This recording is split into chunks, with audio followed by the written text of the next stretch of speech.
বিপদে না পড়লে কখনো মানুষ চেনা যায় না। তুমি যখন বিপদে পড়বা না ভাই, তখনই তুমি মানুষ চিনতে পারবা। আসলে আল্লাহ আমাদের বিপদ দিয়ে ভালোই করে। আমরা বিপদে না পড়লে আসলে আমাদের কখনো শিক্ষা হয় না। মানুষ যত বিপদে পড়বে তত শিক্ষা অর্জন করবে। বিলিভ মি ভাই, স্কুল কলেজে পড়েও এত বড় বড় শিক্ষা অর্জন করা যায় না যতটুকু শিক্ষা এই বিপদে পড়লে অর্জন করা যায় আর কি।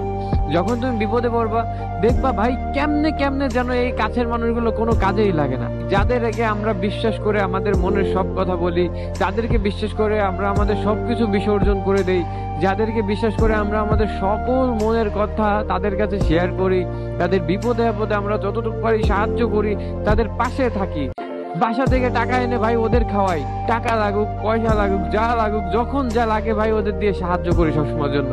কিন্তু আমি যখন বিপদে পড়ি না ভাই, তখন না ওরা কেউ আমার পাশে দাঁড়ায় না।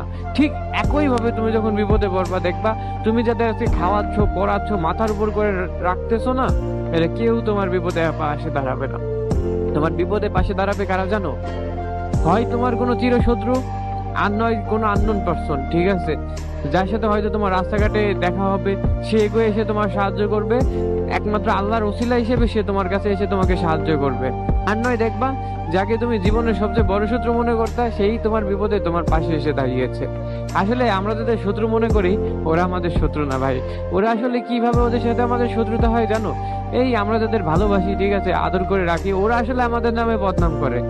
এই যাদেরকে তুমি খাওয়াবা পড়াবা না, এরাই তোমার নামে বদনাম করবে দেখবা।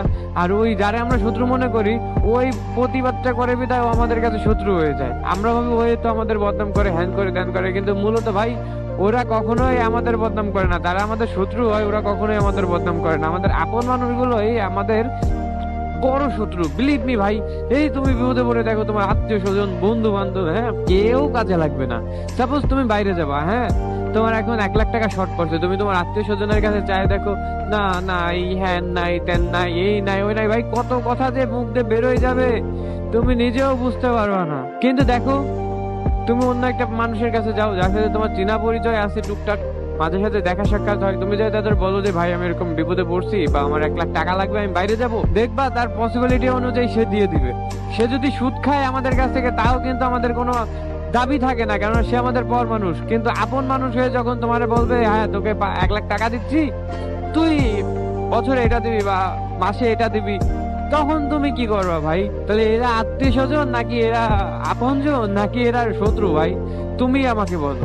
তাই ভাই সবকিছুর মূলে একটা জিনিসই, হ্যাঁ, এই বিপদে আপদে কোনো সময় কাছের মানুষ পাওয়া যায় না। আর আসলে এরা আমাদের কাছের মানুষই না। আমরা যাদের কাছের মানুষ ভাবি সবসময়ের জন্য, এরা আসলে আমাদের জীবনের সবচেয়ে বড় শত্রু। তুমি রিসার্চ করে দেখো তোমার কাছের মানুষগুলাই তোমার নামে বদনাম বেশি করে। কিন্তু তোমার পাড়া প্রতিবেশী বা তোমার গ্রামের অনেক লোক আছে যারা তোমার সুনাম করে, কিন্তু তোমার আত্মীয় স্বজন যেগুলো আছে, অমুকে ছেলে তো অমুক, এই সিগারেট খায়, এই গাঞ্জা খায়, হ্যান খায় তেন খায়, হ্যাঁ, তোমার নামে বদনাম করে বেড়াবে। আর তোমার দূরের মানুষ যারা আছে, শুধু তাদের সাথে তোমার একটু পরিচয় আছে, দেখবা ভাই ওরা তোমার সুনাম যেটা আছে এটাই বেশিরভাগ বলবে। দেখো তুমি বাইরে যাবা, হয়তো যে সে বলবে চার দোকানে বসে অমুকের ছেলে বাইরে চলে যাচ্ছে, যাক অমুকের কপাল খুলে গেছে, ঠিক আছে। আর তোমার আত্মীয় স্বজন কি বলবে জানো? এই ওর ছেলে তো বাইরে চলে যাচ্ছে, আমার ছেলেটারে পাঠাইতে পারলাম না, তুই কি করে খাবি, হ্যান ত্যান, ওর ছেলে কি করতেছে না করতেছে, বিদেশ যাবে, বিদেশ বিদেশ দিকে কামাই হয়ে যায়। বিলিভ মি ভাই, দেখবা এরকম কথাই বলবে, তোমাকে মোটিভ না করে তারা তোমার ডিমোটিভ করবে। সো ভাই এজন্য এই কাছের মানুষ বলতে কিছু হয় না। হ্যাঁ, এরা আসলে জীবনের সবচেয়ে বড় শত্রু। আর সবার জন্য একটা উপদেশ দেই আমি, এটা গুরুজনরা দিয়ে গেছে, নিজের মনের কথা কখনো নিজের কাছের মানুষকে বলবো না। হ্যাঁ, এমনকি এমনি নতুন করে পরিচয় হয়েছে তার কাছে একটা কথা শেয়ার করলে করতে পারো, কিন্তু করলে হবে কি জানো, তোমার ভ্যালুটা থাকবে না। এই জন্য ভাই নিজের মনের কথা নিজের মনের ভিতরে চাপা রাখবা, এটাই সবচেয়ে ভালো হবে। আর বিপদ আপদে কোনো সময় কাছের মানুষ থেকে সাহায্য আশা করবা না, যতটুকু পারবা নিজেই নিজেকে সাহায্য করার চেষ্টা করবা, তাহলে ভালো থাকতে পারবা।